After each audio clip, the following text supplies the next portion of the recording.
All right, joining me now on Inside TBT, Kyle Guy. Welcome to the show. Appreciate it, man. Thanks for having me.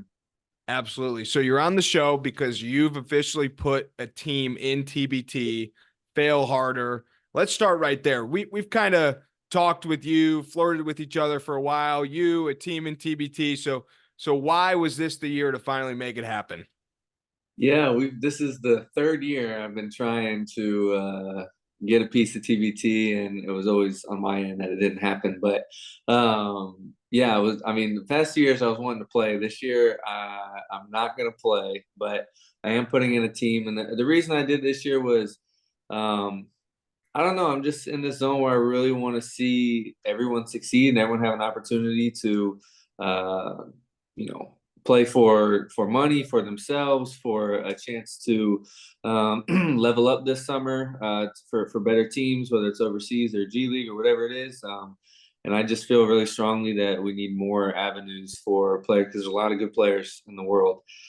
There's players in second division Italy that can really hoop, and they just need a chance. And so, just trying to help provide that. Well, TBT is definitely a good place to showcase that. Who are some of the guys on your fail harder squad that are going to be trying to prove that they can play? Yeah, we got a bunch of underdogs. Robert Woodard, we played together, Sacramento Kings, and he was drafted by the Kings. He played at Mississippi State. Um, just really one of my best friends, actually. So happy to have him. We just got Quan Cheatham, plays in the ACB in Spain. I played against him a few times this year. Really good stretch four. And then I'll give one more because I think he's the true essence of underdog is Nelson Phillips, who plays in Serbia, having a great year, both sides of the ball, and so yeah, that's kind of our team. Is we want to be athletic and we want to be able to make shots, and so those are three guys that kind of entail what we're about as well. That sounds like a good squad, good place to start. And anyone who knows you, you're going to come through. There's going to be some underdogs on the team, but there's going to be some dudes on this team too. I'm not Yeah. I'm not too worried about that. What about the name, the team name, Fail Harder? Can you talk a little bit about that and what that name means? Yeah, so it's kind of a saying I came up with in college when we lost to the 16 seed. And then the next year we won it. I'm just a firm believer that sometimes like you need to what society calls fail. You need to take your lumps, take your bruises, and be able to just fight through it. And I really do believe that sometimes losing or failure, whatever you want to call it, is like the stepping stone to success. And any level I've ever played at, every time I got there, there's everyone doubting, saying that there's no way you're gonna be able to do it. And then I always proved them wrong. And then I did at the next level. It just kept happening, whether it's high school, college, whatever it is. And in college, when we lost to that 16C UMBC, that was the first time I had like really failed, like on a national stage. Broke history for the wrong reasons. And I think that is one of the main reasons we won the championship the next year was because we had this mindset of like, okay, we're gonna use this correctly, use it to fuel us, and we did that. And it's just always stuck with me. And I also think it's good for the younger generation and the kids that we'll be playing in front of to understand like it's okay to lose. Like it's not a bad thing. It has a negative connotation, but like that's how you make it, man. Ask anybody who's ever been successful, and they'll tell you, a 10 chapter book about all their failures. So is it safe to say that Fail Harder is definitely going to lose on purpose in their first appearance in TBT so that they No, can no, bounce back next year? man. Me losing to the 16 seed was enough losing for everybody. So no, we're definitely looking to bring home the money, as is everybody. But love our group of guys, love our coaching staff, and I really think that everyone really has bought into the name, and I think that will help propel us.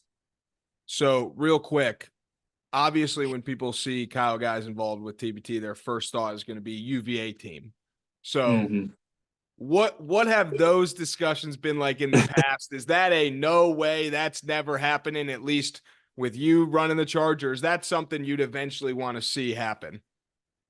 I'll say this: we've tried to do some UVA teams in the past. And it just didn't come to fruition for whatever reason. That is one of my goals, is to see that they have one.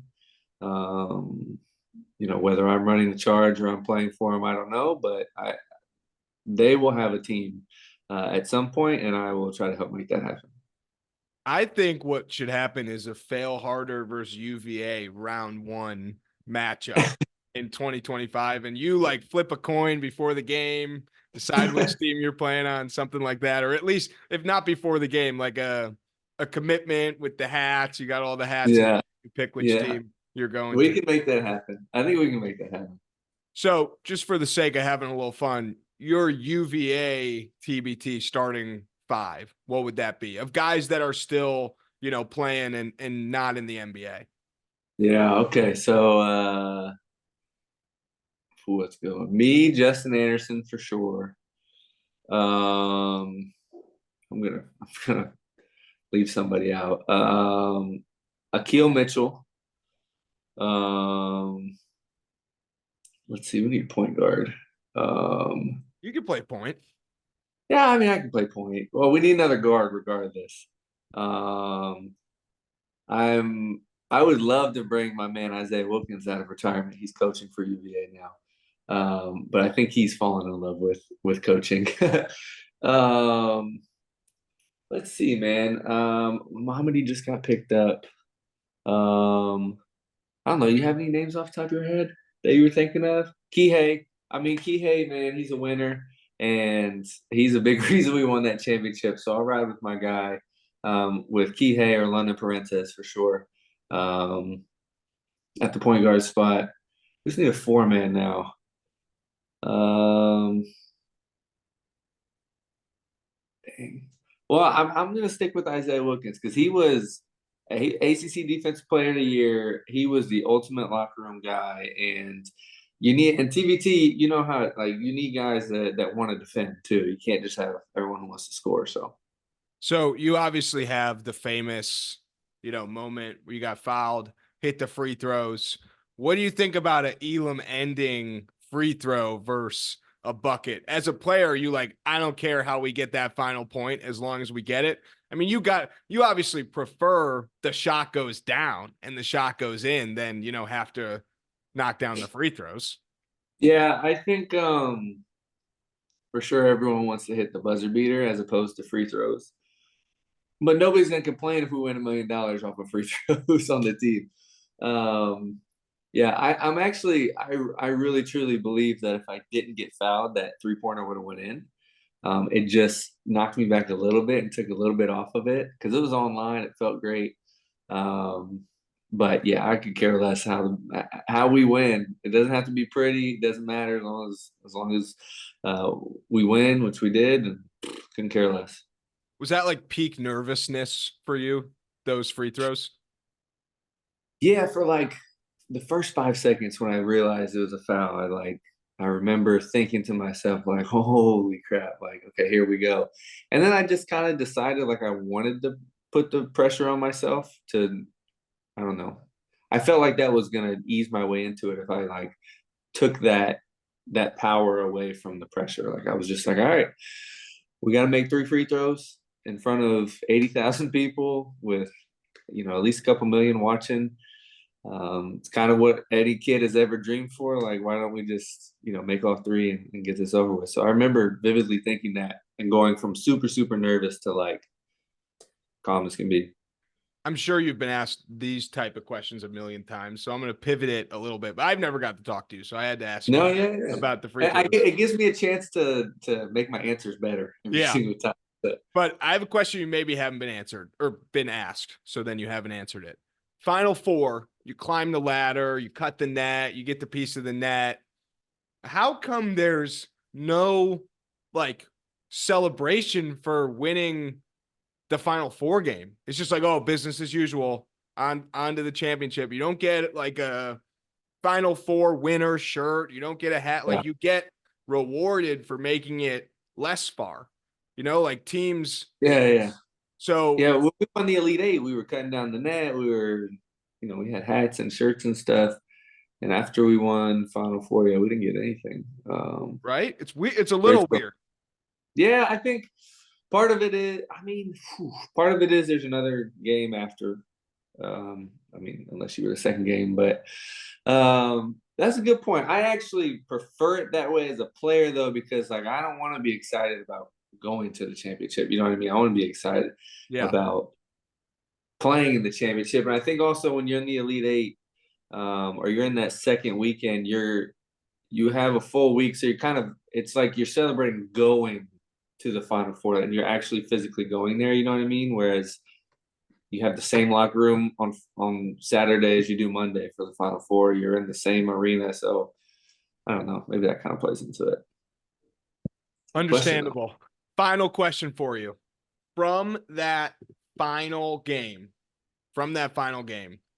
do you have anything that you got that night during the celebration that you still have? Like a lucky penny that you found, or like any similar type thing to cutting the net, just like something that like you can always look at and you're like, this is from when we did blank after the game. Yeah, so I'm kind of notorious for stealing stuff whenever I either get cut or leave a team or whatever it is. I like to take everything, all memorabilia. And we took the chairs that we sat in on the bench. Yeah, we took those from the game. I also have the game ball that I don't think many people know. I went and found that for sure. So those are my two. I mean, there's plenty of stuff in the locker, but there was this huge rug that like we stole also. Like we took everything. And we all got a piece of the floor and stuff like that. So they NCAA did a great job of like making sure we had a memorabilia, but we kind of took it upon ourselves also. I love it. That's a great response. Before I get you out of here, anything else you want, the TBT world to know about you? Fail harder. Now's the chance. Yeah, we're really excited to be a part of TBT. Like I said, Phil Harder, we're a scrappy bunch, and I'm really excited for everyone to get to see. And we get to play in front of my hometown, Indianapolis, at Butler, and we have a lot of Indiana kids on the team too. So, and of course, the three I named aren't from Indiana, but yeah, it's a little bit of a hometown team, and we're definitely excited and appreciative of TBT letting us in. Well, everybody stay tuned. Going to be some roster announcements, going to be some exciting news. Kyle is not playing as of now. I think the TBT team is going to do some heavy pursuing of trying to get you to play, but you'll play eventually in TBT. We got to make that happen. Yeah, we'll make it happen eventually. Don't worry. All right. Thanks, man. All right. Thanks.